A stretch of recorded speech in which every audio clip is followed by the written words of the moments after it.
মঞ্চে উপস্থিত পৃথিবীর জনপ্রিয়তম রাজনৈতিক ব্যক্তিত্ব এবং ভারতের প্রধানমন্ত্রী শ্রী নরেন্দ্র দামোদর দাস মোদী, উপস্থিত যিনি পশ্চিমবঙ্গ তথা ভারতবর্ষের জীবনের মধ্যে গতি নিয়ে আসবার প্রচেষ্টা চালিয়ে যাচ্ছেন, যিনি পশ্চিমবঙ্গের সঙ্গে উত্তর পূর্ব ভারতের সংযোগ স্থাপন করতে কিংবা কলকাতার গঙ্গার নিচ দিয়ে মানুষকে মেট্রো রেলের স্বাদ পাইয়ে দিয়েছেন রেল মন্ত্রী শ্রী অশ্বিনী বৈষ্ণবজি, আমাদের দুই কেন্দ্রীয় মন্ত্রী শান্তনু ঠাকুর, সুকান্ত মজুমদার, বিরোধী দলনেতা শ্রী শুভেন্দু অধিকারী, মঞ্চে উপস্থিত আমাদের সমস্ত বিধায়ক, সাংসদ, আমাদের সহকর্মী বন্ধুগণ, সুধী আমাদের কর্মীবৃন্দ, মা ও বোনেরা, এক বিশেষ পরিবর্তিত রাজনৈতিক পরিস্থিতিতে আমরা পশ্চিমবঙ্গের আজকেই সবাই এসে দাঁড়িয়েছি। আপনারা অধীর আগ্রহে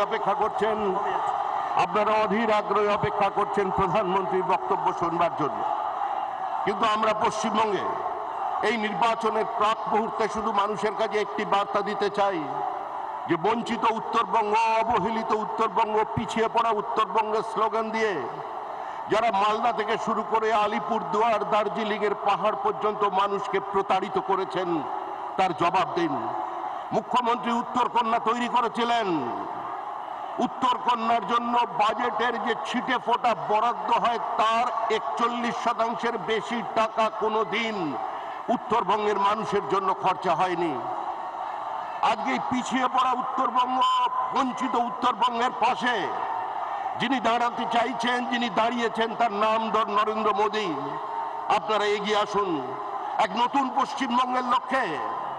একটা সময় ছিল যখন সারা ভারতবর্ষের মানুষ কাজের খোঁজে পশ্চিমবঙ্গে আসতো, আর আজকের দিনে দাঁড়িয়ে পশ্চিমবঙ্গ থেকে এক্সোডাস চলছে, পশ্চিমবঙ্গ থেকে মেধা বাইরে যাচ্ছে, পশ্চিমবঙ্গ থেকে শ্রমিক বাইরে যাচ্ছে, পশ্চিমবঙ্গ থেকে পুঁজি বাইরে চলে যাচ্ছে।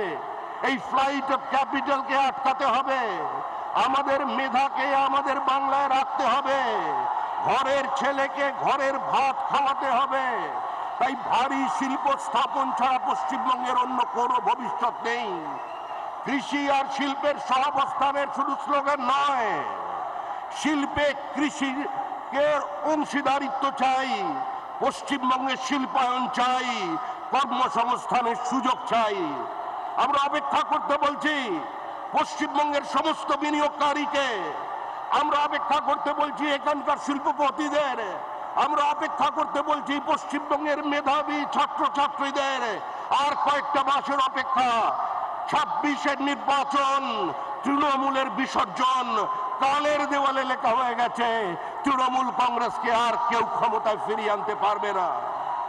আপনারা অপেক্ষা করুন, আমাদের মেধা আছে, আমাদের টাকা আছে, আমাদের সমুদ্র আছে, আমাদের নদী আছে, আমাদের টোপোগ্রাফিক্যাল অ্যাডভান্টেজ আছে, আমাদের উত্তর পূর্ব ভারতের দরজা আছে, আমাদের পাশের পার্শ্ববর্তী রাজ্য উড়িষ্যা আছে, বিহার আছে।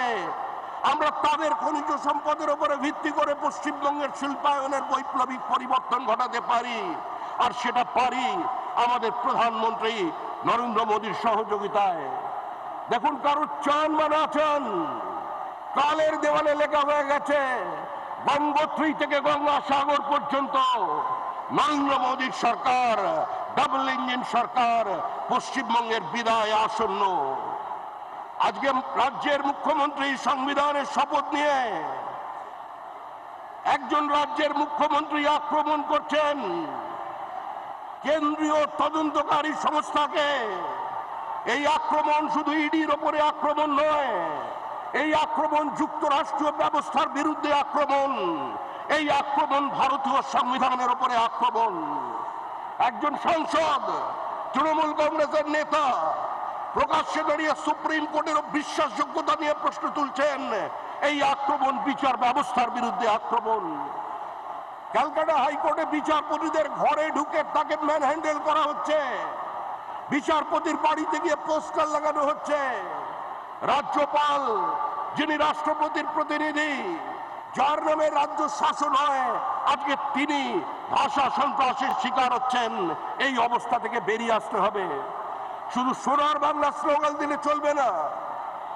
আজকে যে সাইলেন্ট ডেমোগ্রাফিক ইনভেশন চলেছে, বিনা যুদ্ধে ভারত দখলের চক্রান্ত চলেছে, মালদার জমি ব্যবহার করে যেভাবে ঝাড়খণ্ড, বিহার, বনাঞ্চল, সীমাঞ্চলের ডেমোগ্রাফিকে বদলে দেওয়া হচ্ছে, আজকে তার বিরুদ্ধে আপনাদের আওয়াজ তুলতে হবে। এই নির্বাচন পশ্চিমবঙ্গের অস্তিত্ব রক্ষার নির্বাচন। পশ্চিমবঙ্গকে বাংলাদেশ বানাতে আমরা দেব না। এ রাজ্য কোনো ধর্মশালা নয়। এখানে জিহাদিদের জায়গা নেই, রোহিঙ্গার জায়গা নেই, ভুয়ো ভোটারের জায়গা নেই, মৃত ভোটারের কোনো জায়গা নেই। তাই আপনারা এগিয়ে আসুন। যে প্রতিশ্রুতি মহাত্মা গান্ধী দিয়েছিলেন, সর্দার বল্লভভাই প্যাটেল দিয়েছিলেন, নেহরুজি দিয়েছিলেন, যে কংগ্রেস উদ্বাস্তুদের সামনে স্বপ্ন দেখিয়েছিল, সেই স্বপ্নকে যিনি সাকার করেছেন তিনি নরেন্দ্র দামোদর দাস মোদী। আজকে তার এই জনসভায় আপনারা এসেছেন, সকলকে অনেক অনেক অভিনন্দন। বন্দে মাতরম। নানা ধরনের কন্টেন্ট দেখার জন্য লাইক করুন, শেয়ার করুন আমাদের ফেসবুক পেজ, সাবস্ক্রাইব করুন আমাদের ইউটিউব চ্যানেল। পাশাপাশি অন্যান্য ব্রেকিং নিউজের জন্য অবশ্যই চোখ রাখুন রিপাবলিক বাংলায়।